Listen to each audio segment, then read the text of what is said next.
This is A Better Way Financial, the podcast with financial advisors and father-son team Frank and Frankie Guida. And I'm Heather Branch, here with Frankie Guida, also joined today by Noah Williams, another one of the financial advisors at A Better Way Financial, asking for their insight on the things you can be working on now to better prepare for your financial future. ABetterWayFinancial.com is where you can go to start your own conversation about the questions you have regarding your retirement plan. We also have links posted in the show notes, or you can find us anytime. Again, that's ABetterWayFinancial.com. So the Federal Reserve has penciled in one interest rate cut for this year and are projecting to have more to follow next year. But this is leaving many wondering if a cut will happen before the election. Market analyst David Zervos was telling CNBC he does not think so. Here's what he said. I don't expect there's going to be enough new information before the election to really drive them to do anything significant. Maybe if inflation really were to come down super fast, right, you could maybe argue for something in September. But I think it's easier to just stand pat, watch the data, say we need more information, and then make some decisions once you know whether it's Trump versus Biden in early November. And they'll have 2 meetings this year to go on after they get that information. And the market will probably give them a lot of feedback to think about where financial conditions go after the election. So, political parties aside, let's not even go there.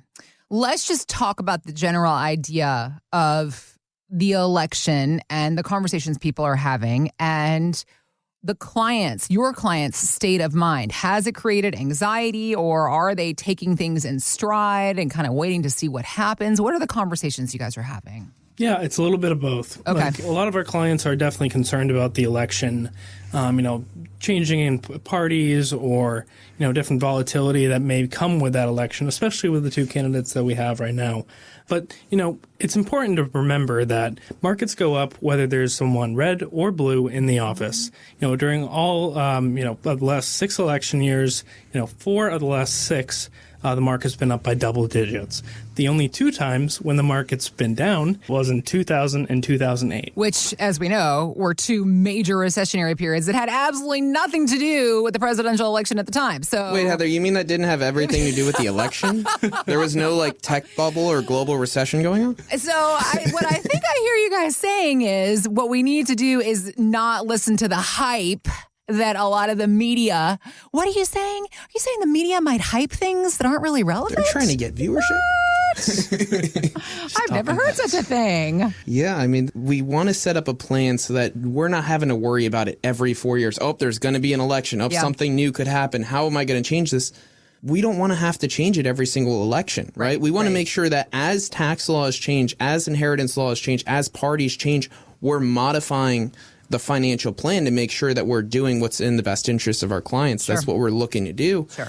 But we don't have to change our strategies as far as investments go. We can set it up so that it's set up on a long-term perspective, because in your retirement, you're not retiring for 4 years. You're not retiring for 10 years. We're retiring for 10, 20, 30 years, depending on how long we have here. Most people were probably going to be retired for 20 years for the most part. Mm-hmm. That's a good average. Yeah. So right there, that's 5 elections you're going to go through. Should you be panicking every 4 years? No. No. Should you put your money in cash if a blue candidate goes in or a red candidate goes in and put it in the market if the other? No, that's not how you want to invest, because the market, like Noah was saying, over time it goes up. And you're going to be missing out if you're trying to do it by candidate, by election, and trying to time which one.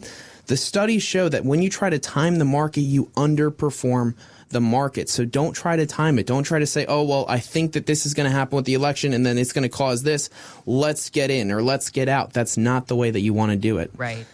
So this is something that we're always planning for, is trying to make sure that over the next 20 to 30 years, you're set up over the course of your retirement. You don't have to worry about what's going on with the election. Am I going to be okay if this candidate wins? Am I going to be okay if that candidate wins? Right. Are there going to be differences of policy? Are there going to be differences potentially in the tax system? Yes. And we are here to stay on top of those differences and make sure that we can utilize whatever changes come up to your benefit. Got it. But this is something that is going to be a long-term perspective with the investments, so that you don't have to worry about it each and every day or each and every year or each and every election cycle. Right. We just had a couple come in the other day, and they were in their early to mid 60s. Absolutely, yeah. So they were in their early to mid 60s. They saved about $4.7 million, and they were living off about $150,000 per year. Wow. And when they came in and talked to us, they said that one of their main concerns was the election coming up. Really? Absolutely. Yeah. And another concern of his was, leaving a meaningful, lasting legacy to his children, and he just wanted to protect that nest egg, especially going into an election year where there was a lot of uncertainty. Okay. But what we noticed immediately was that, he was taking on significantly too much risk. He was currently had a max drawdown of about 53%. And what that means in simple terms is that if a 2008 scenario were to happen over again, like a financial crisis, his portfolio would go down about 53%. Really? So he'd lose half of his portfolio in that type of situation. Absolutely. And he didn't know? He didn't realize? Well, he realized the market's done very well over the last decade or so, Okay. right? So as it just continues to climb and climb, you're just watching it grow. And in addition to that, when you're in your 50s and 60s, you're thinking about other things. You're thinking about, your job. You're usually at the peak of your career. There's other things too, such as paying for your child's wedding or college or things like that. So he just wasn't paying as close attention to his portfolio as some of us should. Okay. Right. And Noah, you had the conversation with him about, where do you feel comfortable with as a risk level? Do you feel comfortable with a 50% drawdown? And what was that response? He said, absolutely not. I don't want to go down by more than 20%. So when we reviewed our investment strategies compared to his current investment strategies, we actually realized that even though he was taking on the full risk of the stock market, he was only getting about 7.5%, which is severely underperforming the stock market. Okay. So we looked at some different investment strategies that could get him closer to that 20% that he was looking for. Okay. So a 20% drawdown and still get him a similar rate of return. I asked him, I said, what's more important to you? Earning $2 million, which is increasing by about 50%, or losing 50% and decreasing by $2 million? What would change your life more? And he told me, well, you know the answer to that, Noah. Yeah, and by setting up the portfolio the way that we did, we were able to show him how to protect nearly $1.6 million more if the stock market were to crash like it did in 2008. So protecting more of that nest egg, which is important for him, especially because they wanted to leave a legacy. They wanted to make sure that they could pass on this money. Well, if the market goes down like it did in 2008, it's going to be a whole lot harder to work your way back. So this is something that we did to be able to protect them.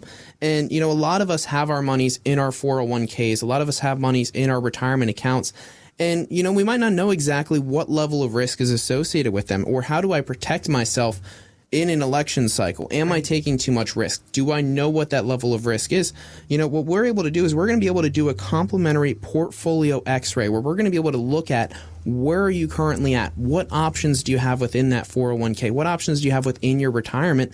And are you doing everything the best way that you can? Are you aligned with your own goals? If you don't want to lose 20% or more, how much could you lose? And is that something you feel comfortable with? Yeah. If it's not, what options do you have to be able to minimize some of that risk and be able to lower some of that risk and take it off the table? That was part of what we did for them. We looked into their portfolio. We wanted to see what options they had, what improvements we can make. But another thing we wanted to look into is how to save money in taxes, because if they continued on the track that they were on, they were going to have to pay a substantial amount in taxes, because a lot of the money that they had saved was in their IRAs, was in their 401ks that was pre-tax. And what happens is later on in life, you have to take that money out because of required minimum distributions. Sure. And pay a ton of money in taxes on it. We were able to show them by doing tax planning, by being proactive, we were able to show them how to save a projected $2.4 million in taxes over the course of their lifetime. $2.4 million in taxes alone. Do you think that could make a difference? Yeah. I mean, by doing that, we're able to show them how to transition so much more of that estate. Legacy was important to them. $2.4 million, that's going to add up. That's going to make a difference. But that's just their money that they're saving. By doing this the right way, by setting up the portfolio, we're able to show them how to save their kids an additional $50,000 in costs when they pass away, as well as $500,000 projected in taxes for the kids as well. So between everything, it's close to $3 million that we're going to be able to save their family in costs and taxes just by utilizing the investments that they've already saved over the course of their lifetime.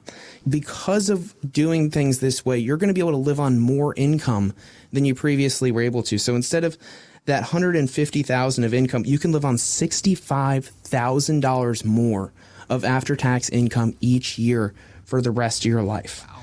If you want to gift the money to your kids now, if you want to leave some of that legacy now and enjoy it with them, that's something that you can do. So that is what we were able to do. We were able to show them how to set up their portfolio so that they're paying the least amount in taxes. They have the investments in a position that they don't feel that they're going to lose more than they feel comfortable with. And they're able to have everything set up the way that they need it. So if you don't know the level of risk within your portfolio and you want to get a better idea of what options you have within your 401k and your investments, and maybe you don't have a strategy in place yet for taxes and how you can try to save money in taxes over your lifetime and over your kids' lifetime, you need to go to abetterwayfinancial.com and click on the sign up now button so we can begin to show you how we can make these strategies work for you. Thanks for listening to A Better Way Financial, the podcast with Frank and Frankie Guida. To learn more, visit abetterwayfinancial.com and join the Guidas for the radio show, A Better Way Financial, Saturdays at noon and Sundays at 12:30 on News Radio 790 WAEB. By contacting us, we'll review aspects of your retirement portfolio to include suggestions about how best to utilize estate, tax, and retirement planning strategies and other financial services, or if changing management styles is appropriate for your specific needs and objectives. Exposure to ideas and financial vehicles discussed should not be considered investment advice or recommendations to buy or sell any financial vehicle. Past performance is not a guarantee of future results. Investments can fluctuate and when redeemed may be worth more or less than when originally invested. A Better Way Financial is not affiliated with nor endorsed by the Social Security Administration or any other government agency. Annuity guarantees rely on the financial strength and claims paying ability of the issuing insurance company. Any client experiences discussed during this show are unique to that client, and they are not meant to imply or suggest you will experience the same results. Advisory services offered through A Better Way Financial. Insurance offered through licensed professionals at A Better Way Financial. Pennsylvania Insurance License number 301779.